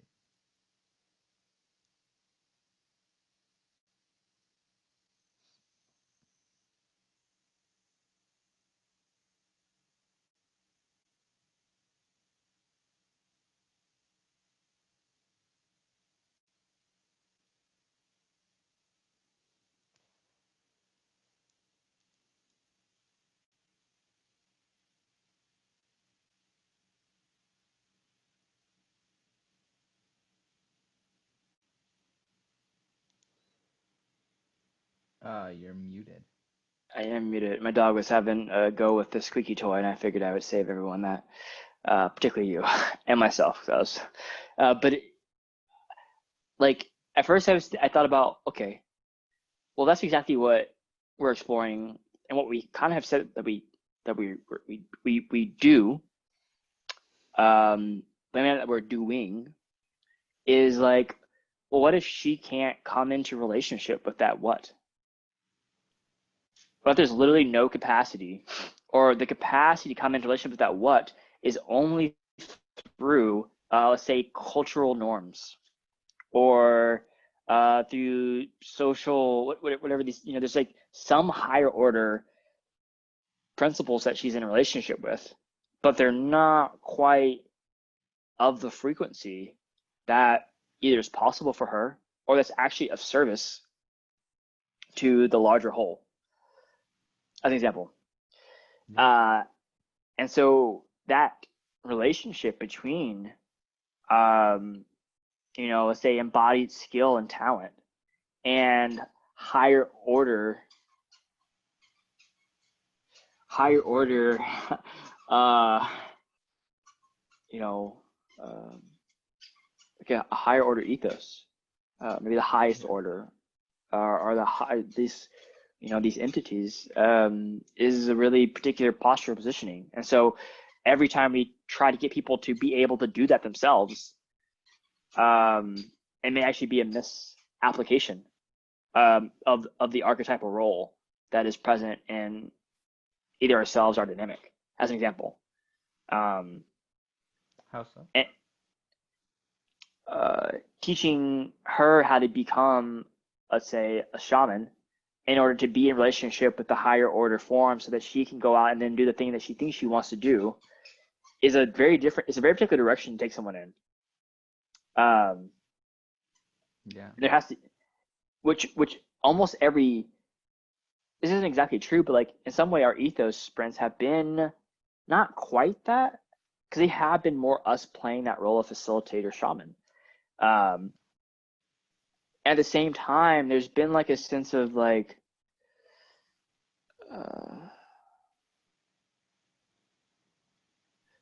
because you've named it, you now have a relationship with it, or that you can have a relationship with it, or it's been like, how do we cultivate your field so that what you think is important can be here while we kind of talk to something higher than yourself and sprinkle it in where it's possible in some way. This is not quite exactly what we've done, so, but it's like, but I just named that because it's like, well, if they're builders, they may not be shaman.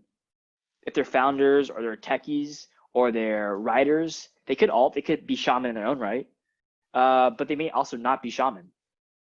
Yeah. That archetype. And so to have that relationship with a higher order ethos, The shaman's path is not for most. and so I'm kind of just highlighting a potential uh oh, that feels like a niche, which is obvious, so obvious, but also like we haven't really come to it from this place before, which actually says, okay, this is actually, there's something that is about us that is of the few. It could be millions of people, but there's a few in the 8 billion people on the earth.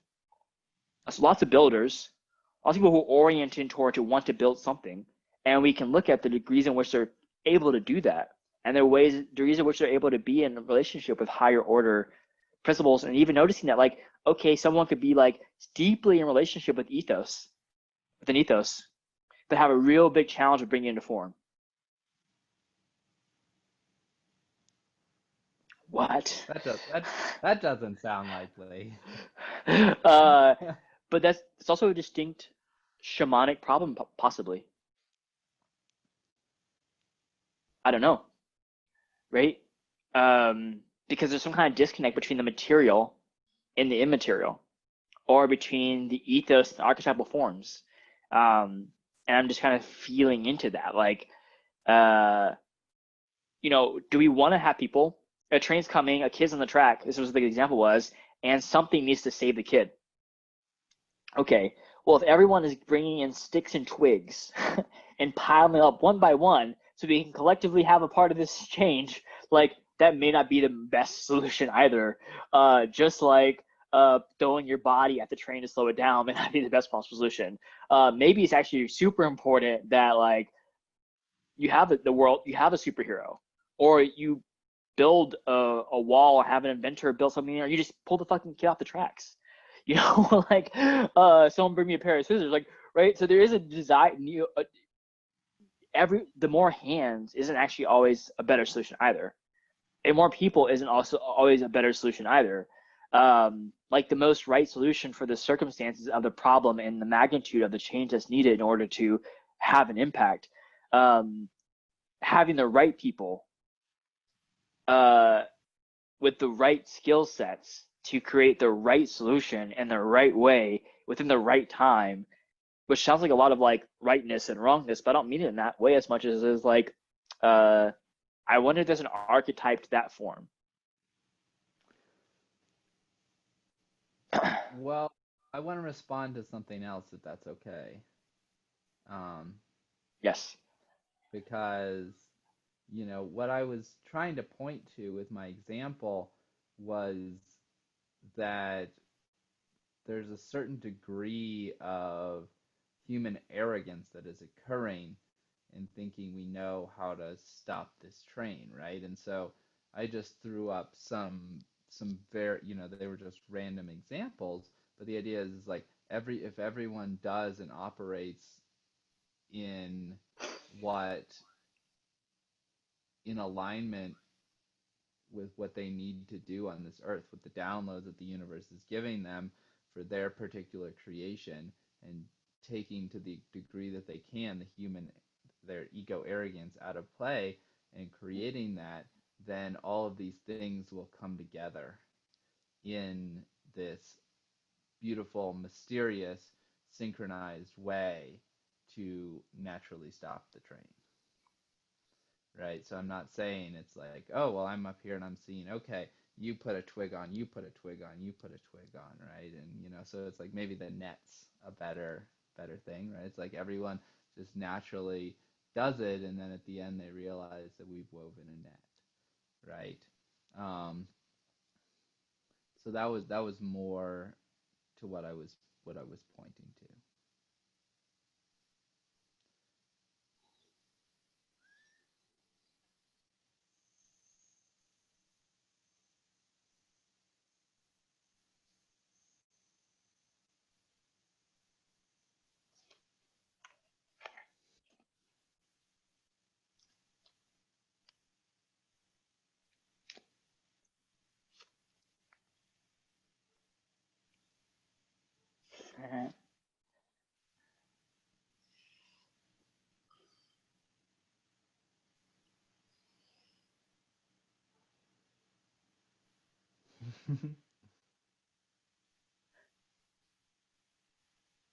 Hmm. Hmm.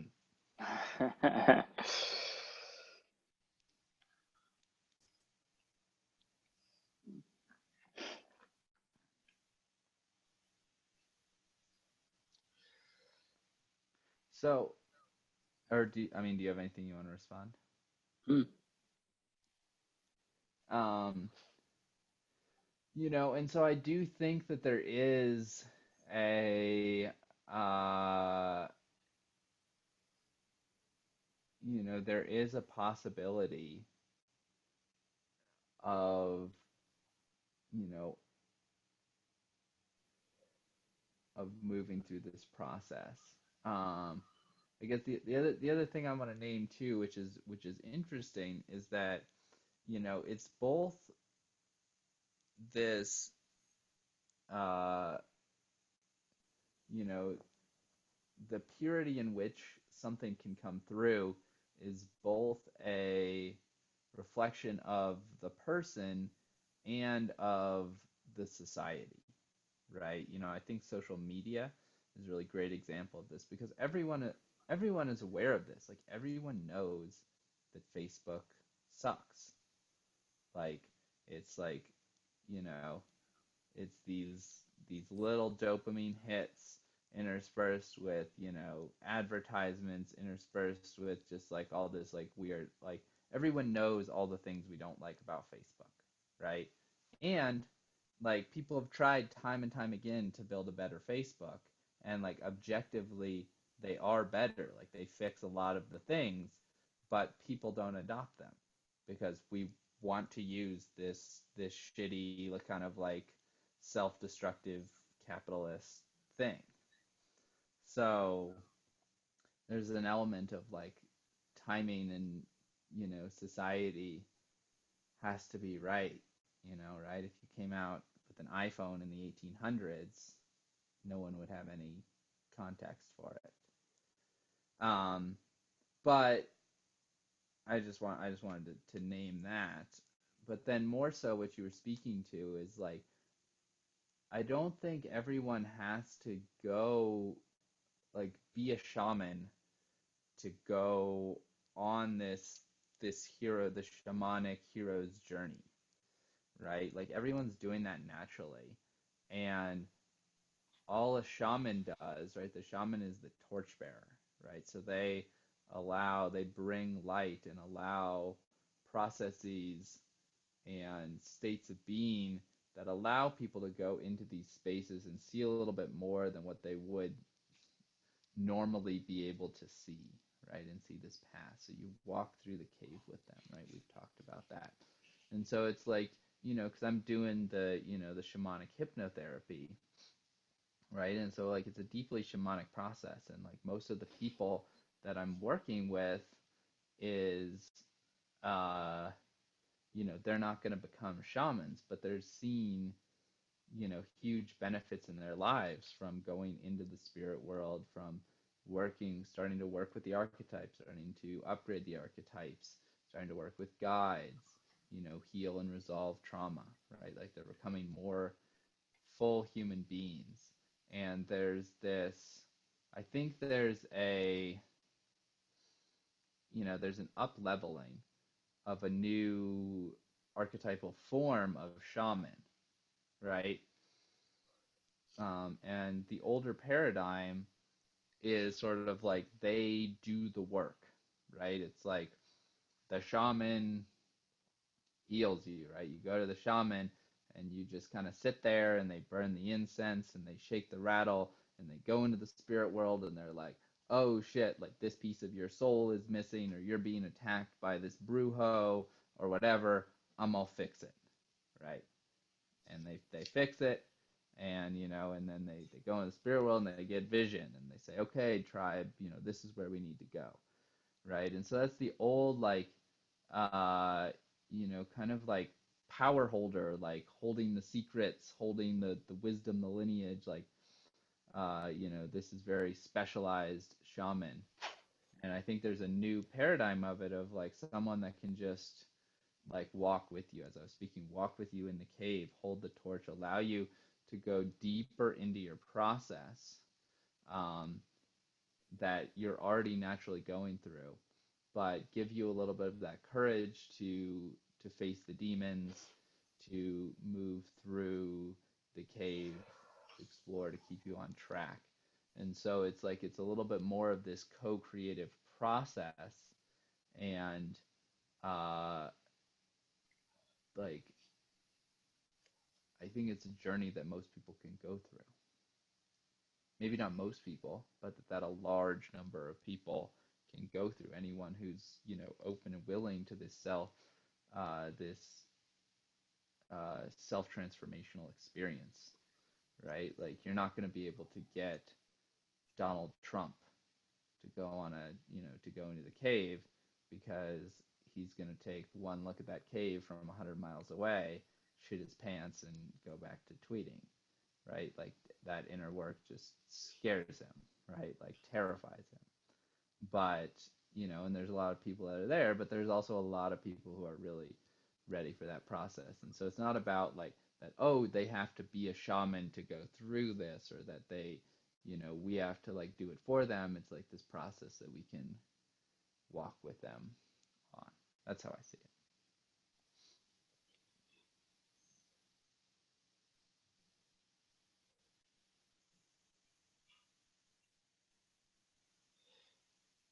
Yeah, yes, and it feels important to differentiate between the shaman and those the shaman is taking on a journey. If you're leading 5 people on a journey, maybe one also ends up deciding they want to be a shaman and begins going back and taking people through the forest, right? But many others will take a journey through the forest one time and be content, as an example. I don't know if that's true or not, but like I just bring that up because I think in in finding our own place in the world, or even this kind of exploration of like what's happening and what we're discussing, I think um,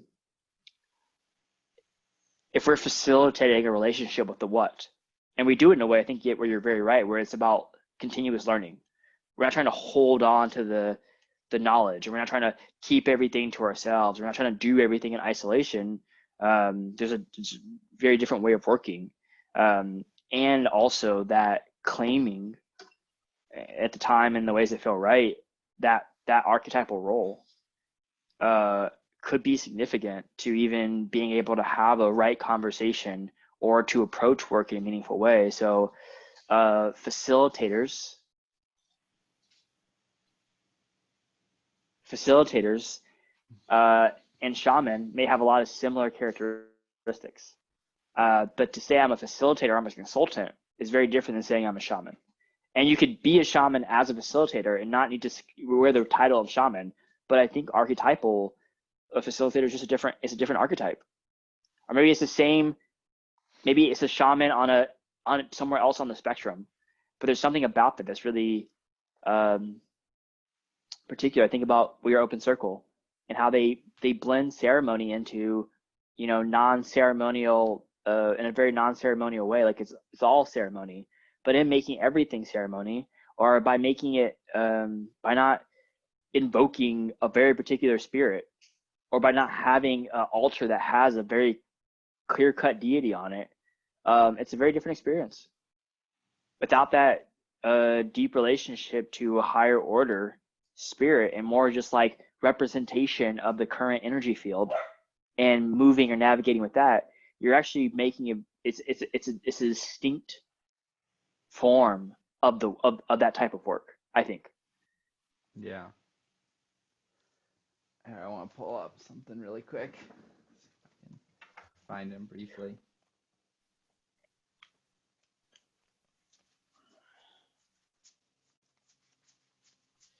Also, I'm missing inversion lab. That's okay. You're missing what? Inversion lab. I don't know what that is. Of course.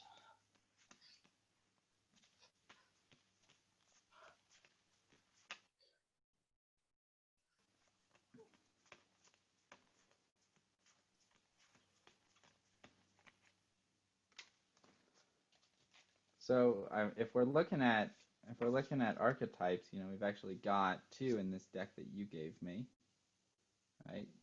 The Uh-huh. shaman. But I think what we're speaking about is a little bit more like this guy, which is more of a traditional tarot archetype, The Hermit. the hermit. Mm. Uh, but the what do you call him? Um, the Hierophant? Or no, the Yeah. Hierophant's something else. Yeah. But yeah, so it's a little different, but it's like we're kind of infusing these two a little bit, right? It's like this this lantern holder and this magician. I also say the number 2 card in the deck as well. Like I think that is actually feels more true than the Startup Shaman to me. I like the Startup Shaman a lot, but I think that feels more true to me. Uh, a seer, The startup seer. the system seer, because that sounds cool.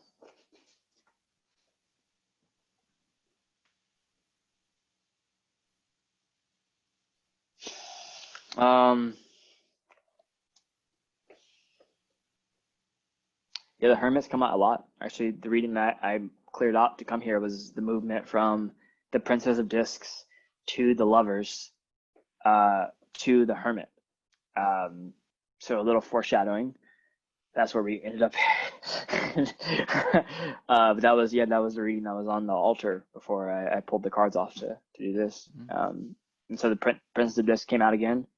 The Lovers came out again. And although the Hermit didn't come out, it's come out in a very. I called him. You called him right here. Um, Well, and it's interesting, it's I guess like the I really like this deck that you gave me. The archetypes feel a little more like ancient to me. They feel like a little more original. Um, and the hermit just doesn't feel quite, it's like that word doesn't describe him very well, but it's like this like yeah, this lantern holder, right? And he's the dude that like shepherds you across the afterlife, right? He's the one that'll take you into the spirit world. Like um uh yeah.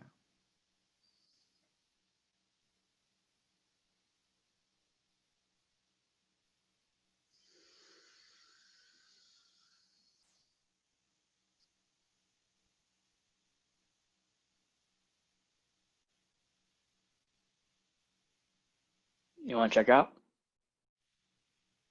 Feel complete? Yeah, Not really. we've been going for a while. We have been Uh going for a while. I don't really feel complete, but I don't feel incomplete in a way that's not okay.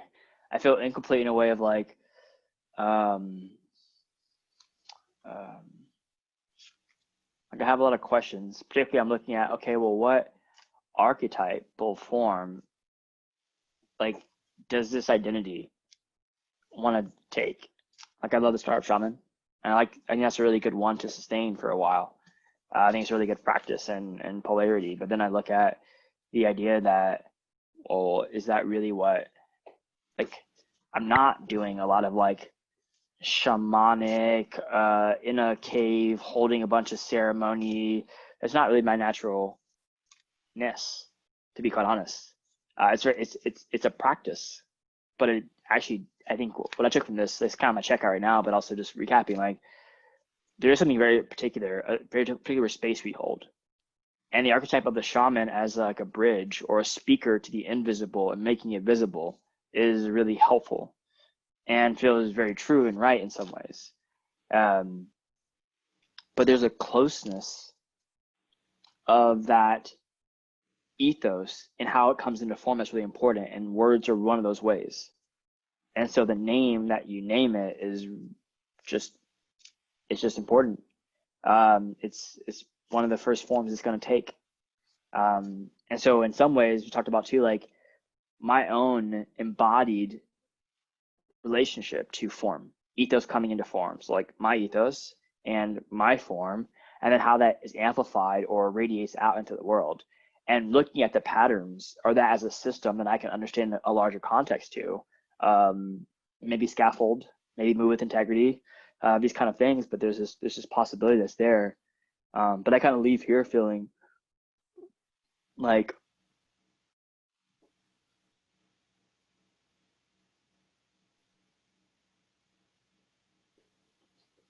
a desire to return back to my ethos. Like not that I can ever escape it, right? But like a looking at it, um, um, looking at my larger world and saying, okay, well, how can I learn from what's around me to see like as a reflection or as even a tool for that, like to take that in. I don't know. Maybe but even just more basic than that, it's like, is there an archetype that really resonates more than the shaman, or that is uh, maybe more feels more whole than just the uh, the archetype, the shaman of the past, right? Yeah. Yeah. Well, I guess, can I respond to that? What I would suggest is uh, moving through the process, right? Move through the medicine wheel consciously, and if you want to do this, uh, as an explorative learning process, I would be stoked to explore with you and see what we can do. But it's like, basically there's this tendency to try to like start over, right? And I see this with people, and that they go through the process slightly and then they start over. They go through the process slightly and they're like, oh, okay.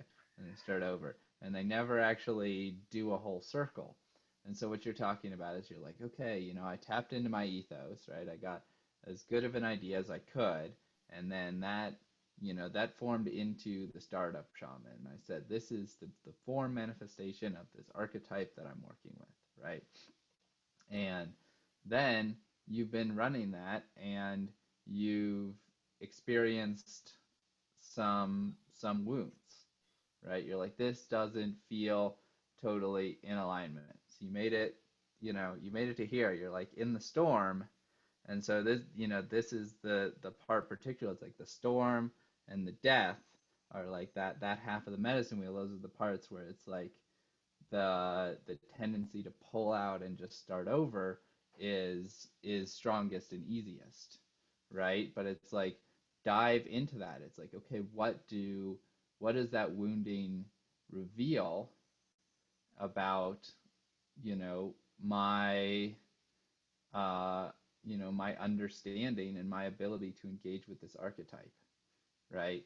All the things that have happened about me trying to embody this, what does that wounding reveal? And then let it die and pick up the pieces. Look at the expanded post death uh, scene, and then allow that second half of the process to then reinform the ethos instead of trying to say, okay, well, I'm feeling some pain, I'm going to go back to re-exploring the ethos. It's like let the storm go, let it kill what it doesn't need to, right? That's where we started. That was our drawing, was like be in the storm and allow it to kill all that which is not in integrity, and allow then this integrative integrity to occur. Because what's left in the north, what survives the dying, is then uh, you know what gets reborn.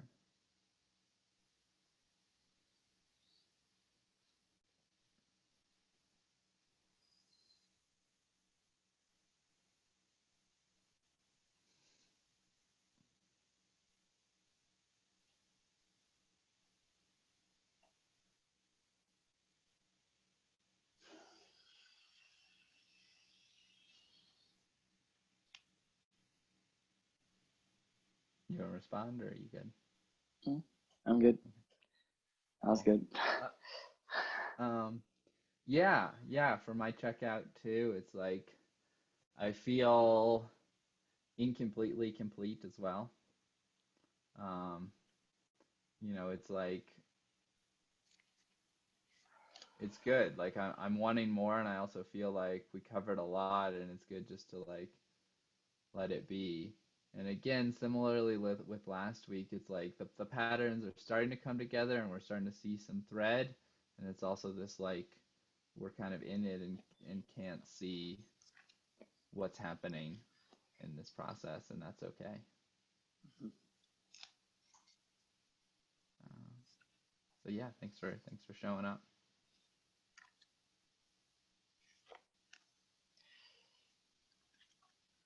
Truth. So even mental energy, Knight of Cups, which was the kind of energy of the call, half of it, and success, Six of Pentacles. Um, Ching. Successful meeting.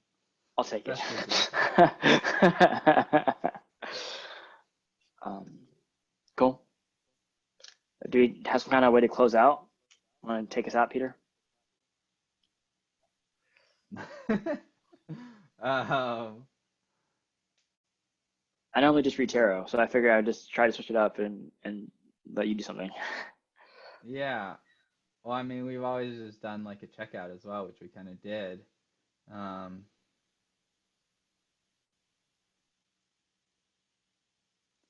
yeah, I mean, I think I feel closed.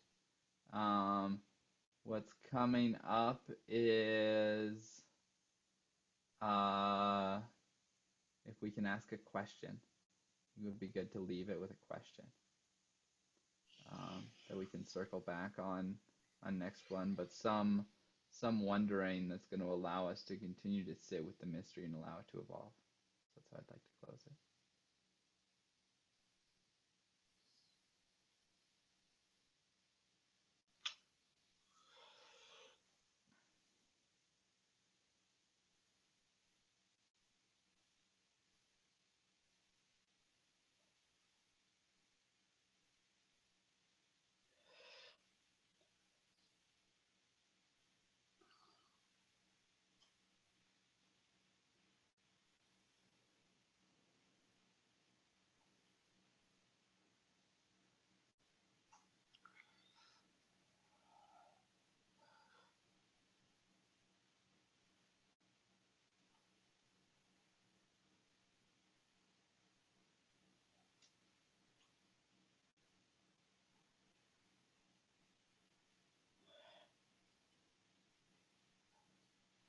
It's maybe like a cop out question, but it feels like a real question. I was kind of looking at a few different ones, but it was what what is the ethos asking for? Yeah.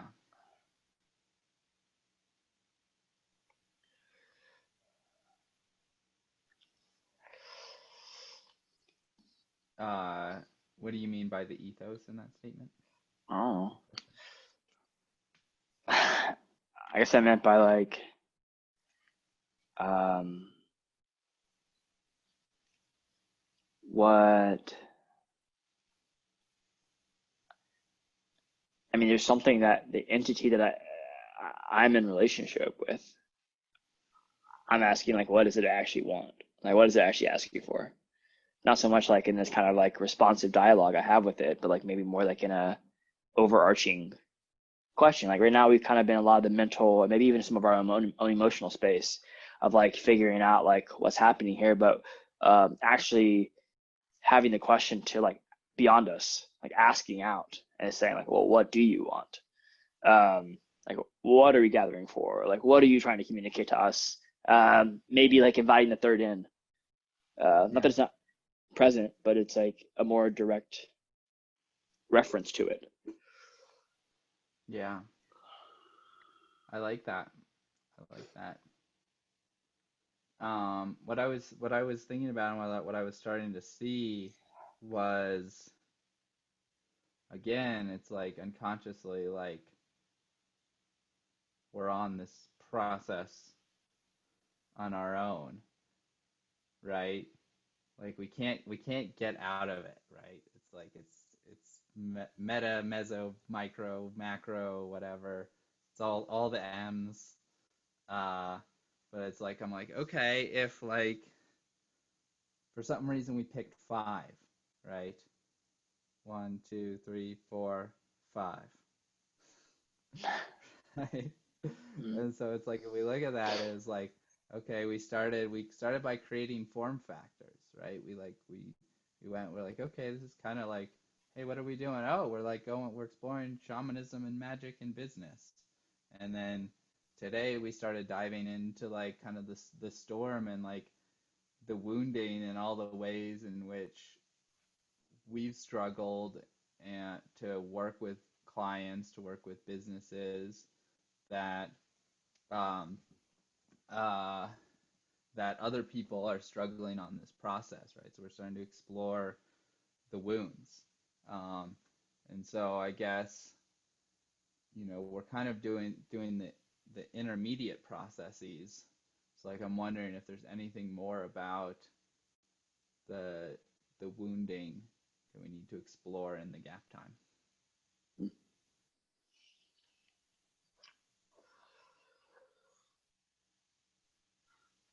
So that's my question.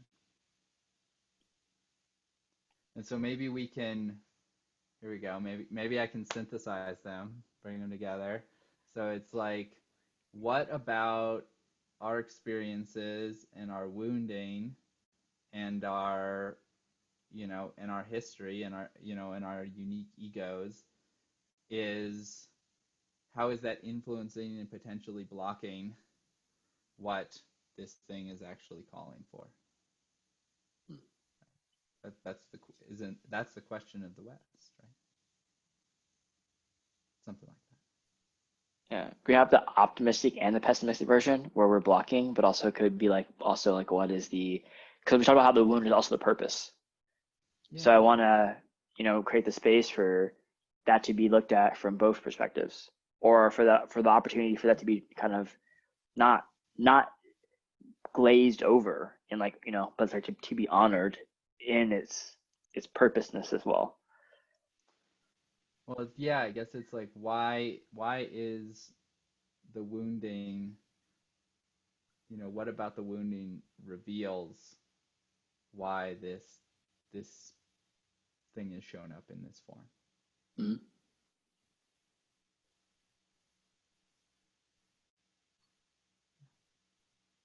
Does that Cool. feel like a good question to sit with? Yeah. All right. Should we close? Will you Yeah. stop the recording? I'm in trouble.